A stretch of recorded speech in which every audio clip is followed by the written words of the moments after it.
கிறிஸ்துவுக்குள் பிரியமானவர்களே, இந்த வாட்ச்மேன் ஸ்டம்பட் சேனலுக்கு உங்களை வரவேற்கிறேன். இன்றைக்கு இந்த சுருக்கமான செய்தியிலே நாம் தியானிக்க போகும் தலைப்பானது கர்த்தருடைய வல்லமை, அவருடைய அற்புதங்கள், அதாவது மிரக்கிள்ஸ், ஆண்டவருடைய ஆசீர்வாதம் நம் வாழ்க்கையிலே காணப்படாமல் இருப்பதற்கான காரணம் என்ன, அதை நாம் எப்படி மேற்கொள்ளலாம் என்பதை குறித்தது.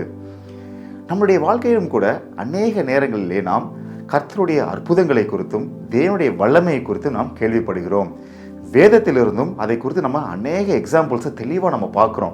ஆனால் நமக்குள்ளாக இருக்கிற சில நேரங்களில் உள்ள கேள்வி என்னன்னா, இந்த அற்புத அடையாளங்கள் ஏன் என்னுடைய வாழ்க்கையில காணப்பட மாட்டேங்குது? நானும் அநேக காரியங்களை குறித்து ஜெபம் பண்ணுகிறேனே, ஆனால் இந்த அற்புதங்கள், கர்த்தருடைய வல்லமை ஏன் என்னுடைய வாழ்க்கையிலே காணப்படவில்லை என்று அநேக நேரங்களில் நம்ம யோசிக்கிறவர்களா இருக்கிறோம் இல்லையா? இதற்கான காரணம் என்ன அப்படின்னு நம்ம பார்த்தோம் அப்படின்னா, இது ஒரு முக்கியமான ஒரு இன்கிரீடியன்ட். எந்த ஒரு கிறிஸ்தவனுக்கும் வாழ்க்கையிலே இருக்க வேண்டிய ஒரு முக்கியமான இன்கிரீடியன்ட் நம்ம வாழ்க்கையிலே குறைவாக இருப்பது தான். அது என்ன அப்படின்னு பார்த்தா விசுவாசம் என்பது. இதை கேட்கும்போது உங்களுக்கு ஒரு டவுட் வரலாம். இல்லையே, நாங்கள் எல்லாருமே தேவனை விசுவாசிக்கிறவர்கள் தானே, இன்னும் பார்த்தோன்னா எங்களை சபையில எங்களை விசுவாசிகள் அப்படின்னு தானே சொல்றாங்க அப்படின்னு உங்களுக்குள்ளாக தோணலாம் இல்லையா? ஆனால் வேதம் விசுவாசத்தை பற்றி நமக்கு கொஞ்சம் வித்தியாசமாய் கற்றுக் கொடுப்பதை கொஞ்சம் உன்னிப்பாக நம்ம வேதத்தை வாசிக்கும் பொழுது நமக்கு தெளிவாய் தெரிகிறது. இதை தான் நம்ம என்ன பண்ண போகிறோம் இந்த காணொலியில்.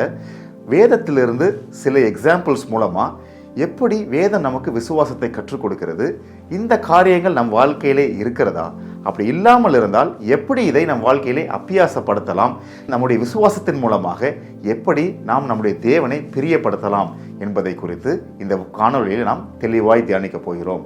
வாருங்கள் இந்த காணொலிக்குள்ளே செல்லலாம்.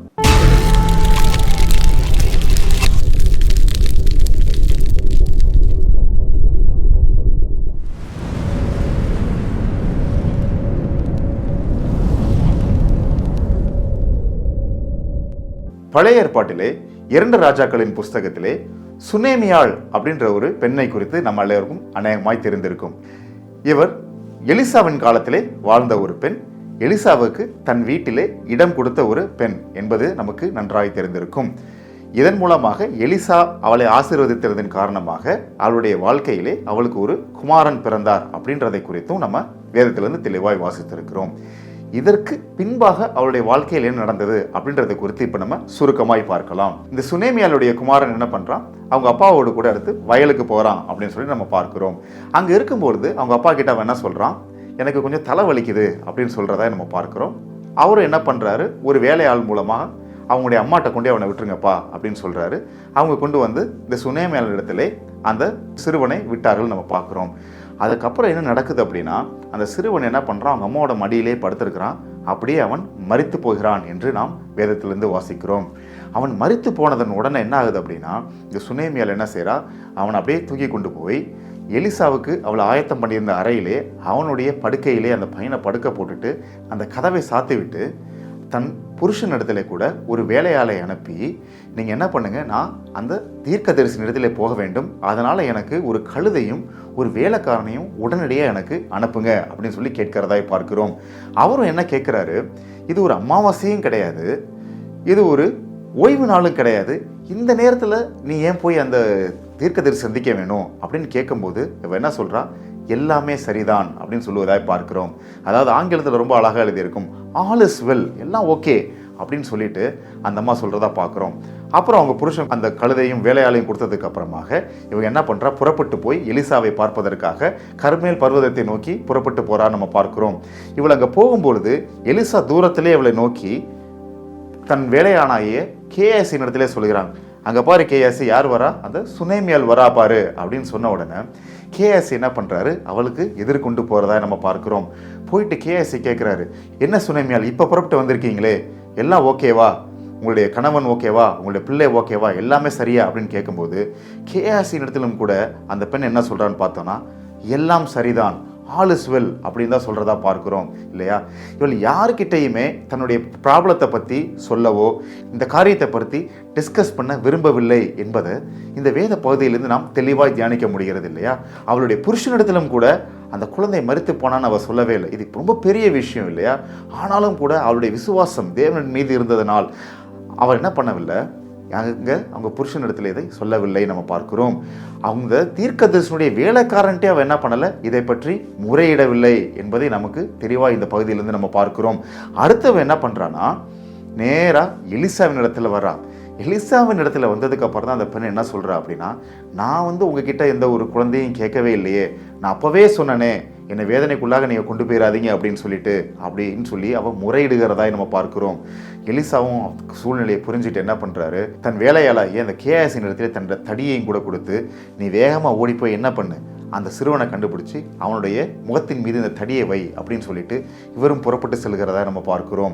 கேயாசி போய் அவனுடைய முகத்தில் இந்த தடியை வைக்கும் பொழுது அந்த சிறுவனுக்கு எந்த சேஞ்சுமே வரல, அவன் உயிர் பெறவே இல்லை. உடனே அந்த கேயாசி வேகமாக ஓடி வந்து இந்த காரியத்தை எலிசாவின் இடத்தில் அறிவிக்கிறார். உடனே எலிசாவும் வேகமாக கிளம்பி எங்கே போய் சென்று அந்த சிறுவனுக்காக ஜெபம் பண்ணி அந்த சிறுவனை உயிரோடு கூட எழுப்பி அவனுடைய தாயார் இடத்துல அவனை ஒப்படைக்கிறதா இந்த வேத பகுதியிலிருந்து நாம் வாசிக்கிறோம் இல்லையா.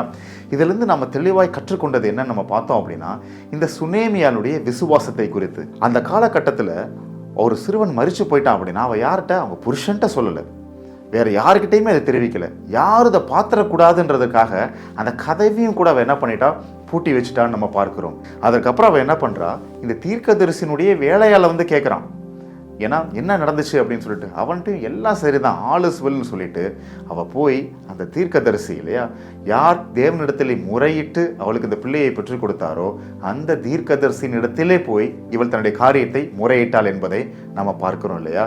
இதுதான் அந்த சுனேமியாளுடைய விசுவாசம். இந்த விசுவாசத்தை தேவன் பார்த்து தான் என்ன பண்றாரு, எலிசாவின் மூலமாக தேவன் இந்த கிரியையை செய்து அவளுக்கு அவளுடைய குமாரனை மறுபடியும் உயிர்ப்பித்து ஆண்டவர் கொடுத்தார் என்பதை இந்த வேத பகுதியின் மூலமாக நாம் தெளிவாய் கற்றுக்கொண்டிருக்கிறோம். அடுத்ததாக புதிய ஏற்பாட்டிலே நாம் சில காரியங்களை தெளிவாய் தியானித்து விடலாம்.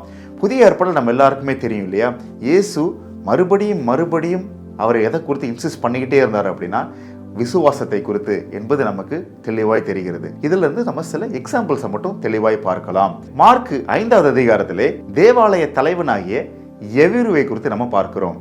யவீருடைய குமார்த்தி என்ன ஆயிட்டான்னு பார்த்தா மரண அவஸ்தைப்படுகிறாள் அப்படின்னு சொல்லி இந்த வேத பகுதியிலிருந்து நமக்கு வாசிக்க முடிகிறது.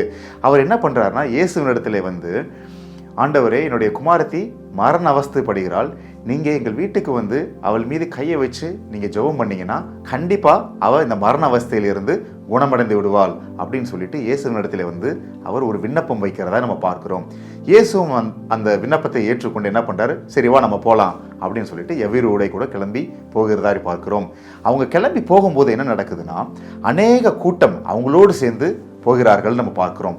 அப்போ அந்த கூட்டத்திலிருந்து பெரும்பாடு உள்ள ஒரு ஸ்திரீ என்ன பண்றா அப்படின்னா வந்து இயேசுவினுடைய அங்கியை தொடுகிறதாய் நம்ம பார்க்கிறோம்.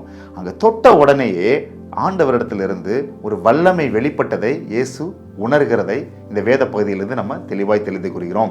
அப்போ உடனே அவர் கேட்கிறார், யாருப்பா என்ன தொட்டது அப்படின்னு சொல்லி கேட்கும்போது எல்லாரும் சொல்றாங்க, அவரோட சீஷர்களும் கூட சொல்றாங்க, ஏங்க எங்களோட சுற்றி இவ்வளோ பேர் இருக்கும், யாரை தொட்டான்னு கேட்டா எப்படி அப்படின்னு சொல்லிட்டு. ஆனால் விசுவாசத்துடனே கூட ஒருவர் அவரை தொடும் பொழுது தேவனிடத்திலிருந்து ஒரு வல்லமை வெளிப்பட்டதை இயேசு உணர்ந்தபடியினாலே அவர் இந்த கேள்வியை கேட்கிறார் என்பது இந்த வேத பகுதியிலிருந்து நமக்கு புரிகிறது. அப்போ இந்த பெண் வந்து என்ன சொல்றா அப்படின்னா, ஆண்டவர் இதை நான் தான் உங்களை தொட்டேன் அப்படின்னு சொல்லி சொல்லும் பொழுது ஆண்டவர் அவளை பார்த்து என்ன சொல்றாரு அப்படின்னா, மகளே உன்னுடைய விசுவாசம் என்ன பண்ணுச்சு, உன்னை ரட்சித்தது, நீ சமாதானத்தோட போய் சுகமாயிரு அப்படின்னு சொல்லிட்டு அவளை ஆசீர்வதித்து அனுப்பி விடுகிறதாய் நம்ம பார்க்கிறோம் இல்லையா. இந்த சூழ்நிலையிலும் கூட நம்ம என்ன பார்க்கிறோம் அப்படின்னா, இந்த பெரும்பாடுள்ள ஸ்திரீயுடைய விசுவாசம், அவரை தொட்டா போதும் நான் என்ன பண்ணிடுவேன், நான் சுகமடைந்து விடுவேன் அப்படின்ற ஒரு விசுவாசத்திலே போய் அவள் தொடும் பொழுது ஆண்டவரிடத்திலிருந்து ஒரு வல்லமை வெளிப்பட்டு அவள் அந்த கணமே அவள் சுகமானாள் அப்படின்றத நம்ம இந்த பகுதியிலிருந்து நம்ம தெளிவாய் தெரிந்து கொள்கிறோம். அப்போது இந்த அசைக்க முடியாத ஒரு விசுவாசம் தான் இல்லையா. எத்தனையோ பேர் ஆண்டவர் அந்த இடத்துல உரசிட்டு போயிருந்திருப்பாங்க, ஆனால் அவங்க மேலெல்லாம் வராத இந்த அற்புதம் இந்த பெண் மீது வந்ததுக்கான காரணம் என்னன்னா அவளுடைய விசுவாசம். என்னுடைய வாழ்க்கையில் இருக்கிற இந்த குறைபாடு அவளுடைய அங்கேயே நான் தொட்டா போதும், அதன் மூலமாக நான் என்ன பண்ணிடுவேன், நான் குணமாகி விடுவேன் அப்படின்ற அந்த ஒரு விசுவாசம் அவளை இந்த இடத்திலே ரட்சித்தது, அவள் குணமாவதற்கு அது உதவியாக இருந்தது என்பதை இந்த வேத பகுதியிலிருந்து நம்ம தெளிவாய் கற்றுக்கொண்டோம். அடுத்து என்ன நடக்குது அப்படின்னு பார்த்தா, இந்த கமோஷன் நடந்துட்டு இருந்த டைமில் நேரம் ஆகிவிட்டபடியினாலே அந்த யவீருடைய குமாரத்தி என்ன ஆயிடுறா, மரித்து போய்விட்டாள் என்று நமக்கு தெரிகிறது. அவங்க உறவினர்கள்லாம் வந்து என்ன சொல்கிறாங்க அப்படின்னா, யவீரு கிட்ட, எப்பா உன்னுடைய மகள் என்ன பண்ணிட்டா, மரித்து போய்விட்டா, இதுக்கு மேலே நீ என்ன பண்ண வேண்டாம், போதகரை டிஸ்டர்ப் பண்ண வேண்டாம், ஏன்னா அவ தான் ஆல்ரெடி இறந்து போயிட்டாலே. ஆனால் இயேசு எவ்வீரு இடத்துல நம்ம தெளிவாக என்ன சொல்றாரு அப்படின்னு பார்த்தா, நீ பயப்படாதே, விசுவாசம் உள்ளவனா இரு அப்படின்னு சொல்லிட்டு நம்ம திருப்பி என்ன பண்ணலாம், உன் வீட்டுக்கு போகலாம் அப்படின்னு சொல்லிட்டு அவர் 3 பேர் தான் அவருடைய சீஷர்களில் தேர்ந்தெடுத்து கூட்டிகிட்டு போகிறாரு. பேதுரு, யோவான், யாக்கோபு. விசுவாசம் உள்ளவர்களாகிய இந்த 3 பேரை மாத்திரம் அவர் என்ன பண்ணுறாரு, தேர்ந்தெடுத்து எவ்வீருவின் வீட்டுக்கு கூட்டிகிட்டு போகிறாரு அப்படின்னு சொல்லி நம்ம தெளிவாக இந்த இடத்துல பார்க்கிறோம். ஆனால் இந்த இடத்துல நம்ம ஒரு சின்ன ஒரு டீட்டோர் மட்டும் போய் ஒரு விஷயத்தை நம்ம தெளிவாக தெரிந்து கொள்ளலாம். எவ்வீருவுடைய விசுவாசம் எப்படி இருந்தது அப்படின்னா, இயேசு அவருடைய வீட்டுக்கு வந்து அவருடைய மகள் மீது கையை வச்சு ஜெபம் பண்ணும்பொழுது அவள் சுகமாயிருவா அப்படின்றது அவருடைய விசுவாசம். அதனால் அவர் என்ன பண்ணுறாருன்னா, இயேசுவை நம்ம கூட்டிகிட்டு போகலாம் அப்படின்னு யோசிக்கிறாரு. அதில் அவர் டைம் ஆயிடுது, அதில் அந்த பெண் இறந்து போயிட்டா அப்படின்னு சொல்லி நம்ம பார்க்குறோம் இல்லையா. ஆனால் இன்னொரு வேத பகுதியில் நம்ம பார்க்குறோம், நூற்றுக்கு அதிபதி அப்படின்ற ஒரு மனுஷனை குறித்து நம்ம பார்க்குறோம் இல்லையா. அந்த நூற்றுக்கு அதிபதி என்ன பண்ணுறாரு, இயேசுகிட்ட வந்து அவருடைய வேலைக்காரனை குறித்து வேண்டிக் கொள்கிறான். என்னுடைய வேலைக்காரன் என்ன பண்ணுறான், சாக பிழைக்க இருக்கிறான் அப்படின்னு சொல்லி ஆண்டவர் இடத்துல வந்து ஒரு விண்ணப்பம் வைக்கிறாரு.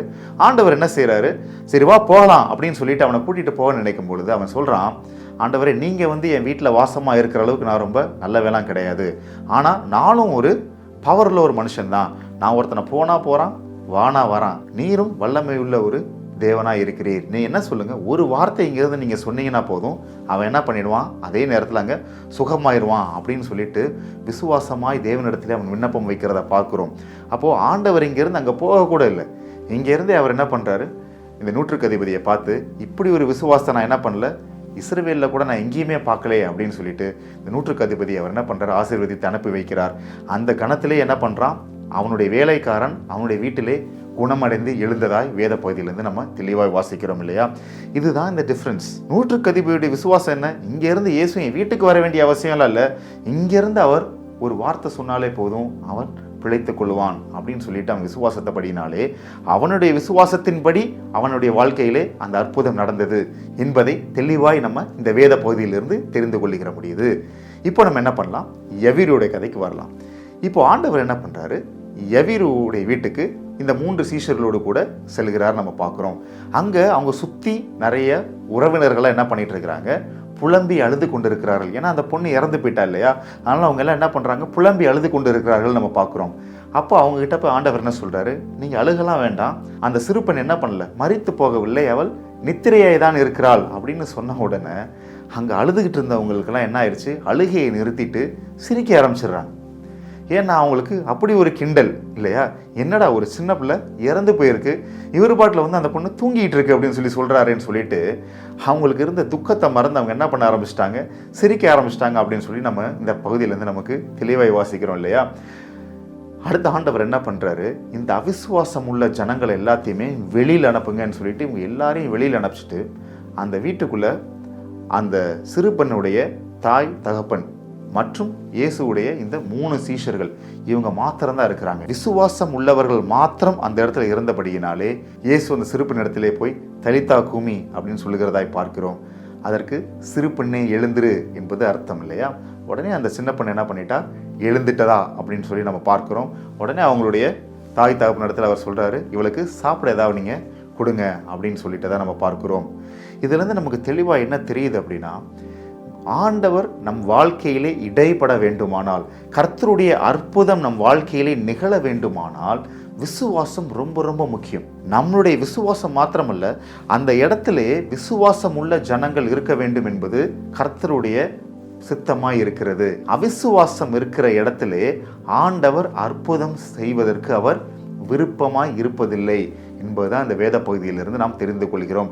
ஆண்டவரால் அது முடியாமல் கிடையாது, ஆனால் அவிசுவாசம் இருக்க இடத்திலே கிரியை செய்வதற்கு ஆண்டவருக்கு அநேக நேரங்களிலே விருப்பம் இருப்பதில்லை. அதனால் நாமளும் கூட நம்முடைய வாழ்க்கையிலே நம்முடைய விண்ணப்பங்களை ஆண்டவரிடத்திலே வைக்கும் பொழுது இதை கண்டிப்பாக ஆண்டவரின் வாழ்க்கையிலே செய்ய முடியும் அப்படின்ற ஒரு விசுவாசம் நமக்கும் நம்முடைய குடும்பத்தினருக்கும் இருக்கிறதா என்பதை நாம் என்ன பண்ணணும், தெளிவாய் உணர்ந்து கொள்ள வேண்டும். அப்போ தான் என்ன நடக்கும், தேவனுடைய அற்புதங்களும் அவருடைய வல்லமையும் நம்முடைய வாழ்க்கையிலே வெளிப்பட ஏதுவாக இருக்கும். அதே மாதிரி இன்னொரு எக்ஸாம்பிளை நீங்கள் பார்த்தீங்க அப்படின்னா, ஒரு சந்திரரோகியாக இருக்கின்ற ஒரு பையன் இருக்கிறான். ஒரு வேத பகுதியில் சந்திரரோகி என்றும், இன்னொரு வேத பகுதியிலே ஒரு ஊமையான ஆவி பிடித்த ஒரு மனுஷன் என்று அவனை குறித்து குறிப்பிடப்பட்டிருக்கிறது. இங்கே என்ன நடக்குது அப்படின்னா, இயேசுனுடைய சீஷர்கள் அந்த ஆவியை அவனிடத்திலிருந்து விரட்டுவதற்கு ரொம்ப முயற்சி பண்ணுறாங்க. ஆனால் அவங்களால அது கூடாமல் போய்விடுகிறது. இயேசு அந்த இடத்துக்கு வரும்பொழுது அவரிடத்துல அந்த பையனுடைய தகப்பனார் முறையிடுகிறதாய் பார்க்கிறோம். அப்போ இயேசு அவருடைய சீஷர்களை பார்த்து சொல்கிறாரு, அவிசுவாசம் உள்ள சந்ததியே, எவ்வளவு நாள் நான் உங்களோடு கூட இருக்க முடியும், எத்தனை காலம் நான் உங்களோடு கூட பொறுமையாக இருக்க முடியும் என்று அவருடைய சீஷர்களை கடிந்து கொள்ளுகிறதாய் நம்ம பார்க்கிறோம். அப்புறம் அந்த பையனோட அப்பா இவர்கிட்ட கேட்குறாரு, ஐயா அவன் ரொம்ப கஷ்டப்படுறான், உங்களால் எங்களுக்கு ஏதாவது உதவி செய்ய கூடுமானால் தயவு செய்து எங்களுக்கு நீங்கள் இந்த உதவியை செய்யுங்களேன் அப்படின்னு சொல்லிட்டு அவரிடத்துல ரொம்ப பணிவாய் ஒரு விண்ணப்பம் வைக்கிறதா இந்த இடத்துல நம்ம பார்க்கிறோம். அதற்கு இயேசு என்ன சொல்கிறார் அப்படின்னு பார்த்தீங்க அப்படின்னா, நீ விசுவாசிக்க கூடுமானால் ஆகும், விசுவாசிக்கிறவனுக்கு எல்லாம் கூடும் அப்படின்னு சொல்லிட்டு அவனிடத்திலே சொல்றதா நம்ம பார்க்கிறோம் இல்லையா? அப்போ அந்த பையனுடைய அப்பா சொல்றாரு, விசுவாசிக்கிறேன் ஆண்டவரே, என்னுடைய அவிசுவாசம் நீங்கும்படி உதவி செய்யும் அப்படின்னு சொல்லிட்டு இயேசுவின் இடத்துல அவர் ஜெபிக்கிறதா இந்த இடத்துல நம்ம பார்க்கிறோம். இயேசு அந்த இடத்துல அவன் மீது மனதுருகி என்ன பண்றாரு, அந்த பிசாசை அதட்டி அவனிடத்துல இருந்து விரட்டிட்டு, இனி நீ இவனுக்குள்ள வராதே அப்படின்னு சொல்லிட்டு அந்த பிசாசை அதட்டி துரத்தி விடுகிறதா நம்ம பார்க்கிறோம் இல்லையா? இந்த வேத பகுதியில் அந்த பையனுடைய தகப்பனுடைய விசுவாசம் அவனை ரட்சித்தது, அவனுடைய வாழ்க்கையிலே ஒரு அற்புதத்தை கொண்டு வந்தது, அவனுடைய வாழ்க்கையிலே ஒரு விடுதலையை கொண்டு வந்தது என்று நமக்கு இதிலிருந்து தெளிவாய் தெரிகிறது. ஆனால் இதில் நம்ம தெரிந்து கொள்ள வேண்டிய இன்னொரு முக்கியமான ஒரு விஷயம் இருக்குது பிரியமானவர்களே. அது என்ன நம்ம பார்த்தோம் அப்படின்னா, இயேசுடைய சீஷர்கள் அவரை தனியாக அழைச்சிட்டு போய் அவர்கிட்ட கேட்குறாங்க, ஏன் இந்த பிசாசை எங்களால் விரட்ட முடியாமல் போச்சு அப்படின்னு நாங்கள் கேட்கும்போது இயேசு அவர்களிடத்தில் தெளிவாய் சொல்லுகிறார், உங்களுடைய அவிசுவாசத்தினால தான் உங்களால் என்ன பண்ண முடியாமல் போச்சு, இந்த பிசாசை விரட்ட முடியாமல் போச்சுன்னு சொல்லி தெளிவாய் சொல்லுகிறதாய் பார்க்கிறோம். அப்போது இவர்களிடத்தில் உள்ள விசுவாச குறைபாடின் காரணமாக தான் என்ன பண்ண முடியல, அவங்களால இந்த பிசாசை விரட்ட முடியல. இன்றைக்கும் கூட அநேகம் பேர் கர்த்தருடைய ஊழியத்தில் இருக்கின்றவர்களும் சரி, தேவனுடைய சபையிலே மூப்பொருளாக இருக்கிறவர்களும் சரி இல்லையா, இன்றைக்கு நம்மாலே கூட ஒரு வியாதியை கடிந்து கொள்ள முடியவில்லை, பிசாசை துரத்த முடியவில்லை அப்படின்னா என்ன காரணம் அப்படின்னா, நமக்கு அதில் விசுவாசம் இல்லாமல் இருக்கிறோம். ஐயோ நான் ஜெபம் பண்ணி இந்த பிசாசு ஓடலைனா, இதை அலக்கழிச்சுக்கிட்டே இருந்து நம்மளை எதிர்த்துருச்சா போகலைன்னா நமக்கு அசிங்கமாய் போயிருமே அப்படின்னு அநேகம் பேர் என்ன பண்ணுறோம், பயப்படுகிறோம். ஐயோ நான் போய் எல்லாரும் முன்னாடி போய் ஜெபம் பண்ணுறேன், ஜெபம் பண்ணி இந்த வியாதி குணமாகலைன்னா நம்ம என்ன பண்ணுறது அப்படின்னு சொல்லிட்டு நம்ம எப்படி யோசிக்கிறோம் அப்படின்னா, இது சரியாகலை, இந்த பிசாசு போகலை, இந்த வியாதி குணமாகலைன்னா நம்மை பற்றி இவங்கெல்லாம் எப்படி யோசிப்பாங்களோ அப்படின்னு சொல்லிட்டு அநேகம் பேர் நம்மை குறித்து யோசிக்கிறவர்களா இருக்கிறமே ஒழிய ஆண்டவர் மீது விசுவாச குறை உள்ளவர்களாக இருக்கிற காரணத்தினால தான் அநேக நேரத்திலே தேவனுடைய ஊழியத்தில் இருக்கின்ற தேவனுடைய ஊழியக்காரர்களாலே இந்த அற்புதங்களை செய்யக்கூடாமல் போகிறது என்பது நமக்கு இந்த வேத பகுதியிலிருந்து நமக்கு தெளிவாய் தெரிகிறது. இப்படி அவிசுவாசம் நம் வாழ்க்கையில் இருக்கக்கூடுமானால் அந்த பையனுடைய அப்பா ஜெபித்தது போலவே, ஆண்டவரே என்னுடைய அவிசுவாசம் நீங்கும்படி எனக்கு உதவி செய்யும் என்று கர்த்தரிடத்தில் நீங்கள் கேட்கும் பொழுது ஆண்டவர் நம்முடைய அவிசுவாசம் நீங்கும்படியாக அவர் நம்ம வாழ்க்கையை மாற்றுவார் என்பது நமக்கு தெளிவாய் தெரிகிறது. இன்னொரு முக்கியமான ஒரு விஷயம் என்னன்னு பார்த்தீங்க அப்படின்னா, ஆண்டவர் அதுக்கப்புறம் இடத்துல என்ன சொல்றாரு அப்படின்னா, இந்த ஜாதி பிசாசு ஜெபத்தினாலும் உபவாசத்தினாலும் அன்றி இது என்ன பண்ணாது, வெளியே போகாது. ஏன்னா இது கொஞ்சம் வித்தியாசமான பிசாசு, கொஞ்சம் வைராக்கியம் உள்ள பிசாசு, அதனால் அது போகாது அப்படின்னு சொல்லிட்டு அவருடைய சீஷர்களுக்கு அவர் சொல்லிக் கொடுக்கிறதா நம்ம பார்க்கிறோம். இதிலிருந்து நம்ம என்ன தெரிந்து கொள்கிறோம் அப்படின்னா, இன்றைக்கும் நாம் ஆண்டவர் மீது விசுவாசம் வைத்திருக்கும் பொழுது, தேவனுடைய ஊழியத்தில் இருக்கின்ற நாம் விசுவாசம் வைத்திருக்கும் பொழுது, ஆண்டவர் நம்மளிடத்திலே கூட ஒவ்வொரு காரியத்தையும் குறித்து பேசுவார் என்ற விசுவாசம் நமக்கு வேண்டும். ஏன்னா நம்மளா போயிட்டு ஒரு டெம்ப்ளேட்டா போய் ஒரு காரியத்தை செய்ய முடியாது. ஒருத்தர் உடம்பு சரியில்லையா உடனே போய் கையை வச்சு நம்ம உடனே ஒரே ஒரு ஜெபத்தை பண்ணா போயிடும், கிடையாது. ஒரு பிசாசு இருக்கா உடனே போய் இயேசு நாமத்தில் போ அப்படின்னா போயிடுமா, போவாது. ஒவ்வொரு காரியத்திற்கும் ஆண்டவர் எதை எப்படி எந்த நேரத்தில் செய்ய வேண்டும் என்று பரிசுத்த ஆவியானவர் நமக்கு தெளிவாய் நமக்கு சொல்லிக் கொடுக்கிறார். தேவன் என்னோடு கூட பேசுவார், தேவன் இந்த காரியங்களை குறித்து எனக்கு தெளிவாய் அறிவிப்பார், என்னென்ன காரியத்தை எப்படி செய்ய வேண்டும், எப்படி இந்த ஊழிய காரியத்தை செய்ய வேண்டும், எப்படி இந்த பிசாசின் போராட்டங்களை மேற்கொள்ள வேண்டும் என்பதை ஏன் ஆண்டவர் எனக்கு தெளிவாய் சொல்லிக் கொடுப்பார், பரிசுத்த ஆவியானவர் எனக்கு தெளிவாய் கற்றுக் கொடுப்பார் என்று நாம் விசுவாசிக்கும் பொழுது கர்த்தருடைய ஆவி நம்மோடு கூட செயல்பட்டு ஆவியானவர் நம்மிடத்தில் இதை தெளிவாய் பேசி கற்றுக் கொடுப்பார் என்பதையும் நம் இந்த வேத பகுதியின் மூலமாய் நாம் தெரிந்து கொள்கிறோம். இது எல்லாத்திற்குமே மூல கரு என்ன அப்படின்னு பார்த்தீங்க அப்படின்னா, ஆண்டவர் மீது நாம் வைத்திருக்கின்ற விசுவாசம், தேவன் என்னோடு கூட பேசுவார் என்கின்ற விசுவாசம், ஆண்டவருடைய வல்லமை என் மூலமாக செயல்படும் என்கின்ற விசுவாசம் இல்லையா? இந்த விசுவாசம் இல்லாதபடி நம் வாழ்க்கையில் அவிசுவாசம் காணப்பட்டால், நம்மளுடைய ரெப்புடேஷனை பற்றின ஒரு பயம் நமக்குள்ளே இருக்குமானால், கர்த்தர் நம்மோடு கூட சேர்ந்து கிரியை செய்வதற்கு அவர் விருப்பம் இல்லாதவராக இருப்பார் என்று நாம் தெரிந்து கொள்ள வேண்டும் இல்லையா? நம்மளுடைய சுயம் அழிந்து நம்மளுடைய ரெப்புடேஷன்லாம் ஒரு பெரிய விஷயம் இல்லை என்பதை நாம் உணர்ந்து கர்த்தர் மீது மாத்திரம் சார்ந்திருந்து அவர் மீது விசுவாசத்திலே நாம் செயல்படும் பொழுது ஆண்டவர் நம் மூலமாகவும் கூட பெரிய காரியங்களை செய்வார் என்று இந்த வேத பகுதியிலிருந்து நாம் தெளிவாய் கற்றுக்கொண்டிருக்கிறோம். அதே மாதிரி ஆண்டவர் தோமாவிடத்திலே கூட சொன்ன காரியத்தை நாம் தெளிவாய் தெரிந்து கொள்ள வேண்டும். இந்த வேத பகுதியில் நம்ம பார்த்த இந்த மனுஷர்களுக்கும் நமக்கும் ஒரு பெரிய வித்தியாசம் உண்டு. அது என்னன்னு பார்த்தோம் அப்படின்னா, இவங்களுக்கெல்லாம் விசிபிளாக பார்க்கறதுக்கு ஒரு ரெஃபரன்ஸ் பாயிண்ட் இருந்தது. சுனேமியாளுக்கு ஒரு தீர்க்கதரிசி எலிசாவை பார்க்க முடிஞ்சது. மற்ற இந்த எக்ஸாம்பிளில் பார்த்த நம்ம எல்லா மனுஷர்களுக்கும் இயேசுவை பார்க்க முடிந்தது. ஆனால் இயேசு தோமாவின் இடத்துல சொன்ன அந்த காரியம் தான் இல்லையா, இவர்கள் எல்லாரும் கண்டதினாலே விசுவாசித்தார்கள். ஏன்னா அவங்களுக்கு பார்க்கறதுக்கு ஒரு ரெஃபரன்ஸ் பாயிண்ட் இருந்தது. அவள் நோக்கி பார்ப்பதற்கு இயேசுவை நேராக அவங்க பார்க்குறாங்க. அவர் செய்கின்ற அற்புதங்களை நேராக அவங்களுக்கு கண்ணுக்கு தெரிகிறது இல்லையா? அப்போ ஓடி போய் அவரிடத்துல போய் இவர்கள் விண்ணப்பங்களை வைப்பதற்கு கண்களால் காணக்கூடிய ஒரு ரெஃபரன்ஸ் பாயிண்ட் இருந்தது பிரியமானவர்களே. ஆனாலும் கூட இயேசு தோமாவின் இடத்துல கடைசியாக அவர் சொன்ன அந்த காரியம் இதுதான், தோமா நீயோ கண்டதினாலே விசுவாசிக்கிறாய், காணாமல் விசுவாசிக்கிறவர்கள் பாக்கியவான்கள் என்று இயேசு தோமாவின் இடத்திலே சொன்னதை நம்ம பார்க்கிறோம் இல்லையா? விசுவாசம் என்றால் என்ன?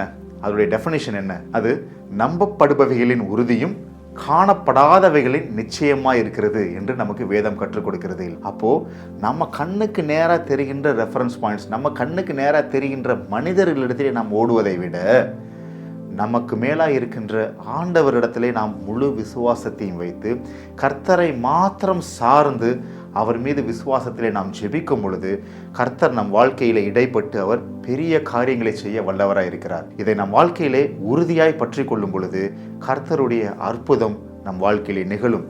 கர்த்தருடைய வல்லமை நம் வாழ்க்கையிலே நிச்சயமாய் வெளிப்படும் என்பதை நாம் தெளிவாய் தெரிந்து கொள்ள வேண்டும்.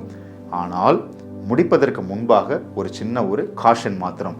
அப்போ என்னிடத்தில் முழு விசுவாசம் இருக்குமானால் நான் என்ன வேணா ஆண்டவர்கிட்ட போய் கேட்டலாமா, எதை பற்றி வேணா ஜெபிச்சு நான் வாங்கிக்கலாமா அப்படின்னு நீங்கள் கேட்டீங்க அப்படின்னா அப்படி கிடையாது. ஆண்டவர் யாருன்னு பார்த்தீங்கன்னா அவர் ஒரு மகத்துவமான ஒரு ராஜாவாக இருக்கிறார். நீங்களும் கூட யோசிச்சுக்கோங்க, ஒரு பெரிய ஒரு ராஜா, ஒரு பெரிய சக்கரவர்த்திக்கு முன்பாக போய் நீங்கள் ஒரு விண்ணப்பத்தை வைக்க போகிறீங்க அப்படின்னா இஷ்டத்துக்கு என்ன வேணால் நம்ம கேட்போமா? எப்படி ஒரு கண்ணுக்கு நேராக தெரியக்கூடிய ஒரு சிருஷ்டிக்கப்பட்ட ஒரு ராஜாட்ட போய் நீங்கள் பேசும்போது ஒரு கண்ணியத்தோடு கூட நாம் நடந்து கொள்ளும்படியாக ஒரு கண்ணியத்தோடு போய் நம்மளுடைய ஒரு கோரிக்கையை வைப்போம் இல்லையா? அதே மாதிரி ஆண்டவரிடத்திலும் கூட நாம் ஜெபிப்பதற்கும் ஆண்டவரிடத்திலும் கூட நம்முடைய விண்ணப்பத்தை வைப்பதற்கு சில வழிமுறைகள் இருக்கிறது. அது என்ன வழிமுறைகள்? எப்படி நாம் ஆண்டவரிடத்தில் ஜெபிக்க வேண்டும்? ஆண்டவர் நம்முடைய ஜெபத்தை கேட்க வேண்டுமானால், அவர் செவி கொடுத்து நம்முடைய விண்ணப்பத்தை கேட்க வேண்டுமானால் நம்முடைய ஜெபம் எப்படிப்பட்டதாக இருக்க வேண்டும் என்பதை குறித்து நாம் தெளிவாய் இன்னொரு காணொலியிலேயே நம்ம என்ன பண்ணியிருக்கிறோம், தியானித்திருக்கிறோம். அந்த காணொலியுடைய லிங்க் கீழே நம்ம டிஸ்கிரிப்ஷனில் போட்டிருக்கிறேன். இந்த வீடியோலையும் கூட அந்த காணொலியுடைய லிங்க் வரும். தயவு செய்து அதையும் நீங்கள் பார்த்து விடுங்கள். ஏன்னா விசுவாசத்தோடு கூட ஆண்டவரிடத்தில் நாம் எப்படி ஜெபிக்க வேண்டும் என்பதை குறித்து நமக்கு தெளிவாய் தெரிந்திருக்குமே ஆனால் தான் நம்மளால் என்ன பண்ண முடியும், ஆண்டோடைய அற்புதத்தை நம் வாழ்க்கையை நாம் ருசிக்க முடியும். அவரோடு கூட நம்முடைய உறவு முறையை நாம் மேம்படுத்தி கொள்ள முடியும். அதனால் நம்ம என்ன பண்ணணும், விசுவாசமும் முக்கியம், கர்த்தரை அணுகும் முறையும் மிகவும் முக்கியமானது. ஸோ இது ரெண்டையும் நாம் கற்றுக்கொள்ளும் போது கர்த்தர் நம்முடைய வாழ்க்கையிலே பெரிய காரியங்களை செய்வார். உங்களை இன்னும் ஒரு காணொலியிலே சந்திக்கும் வரை உங்களிடமிருந்து விடைபெறுவது கிறிஸ்துவிலே உங்களுடைய சகோதரன் ஜோயல்.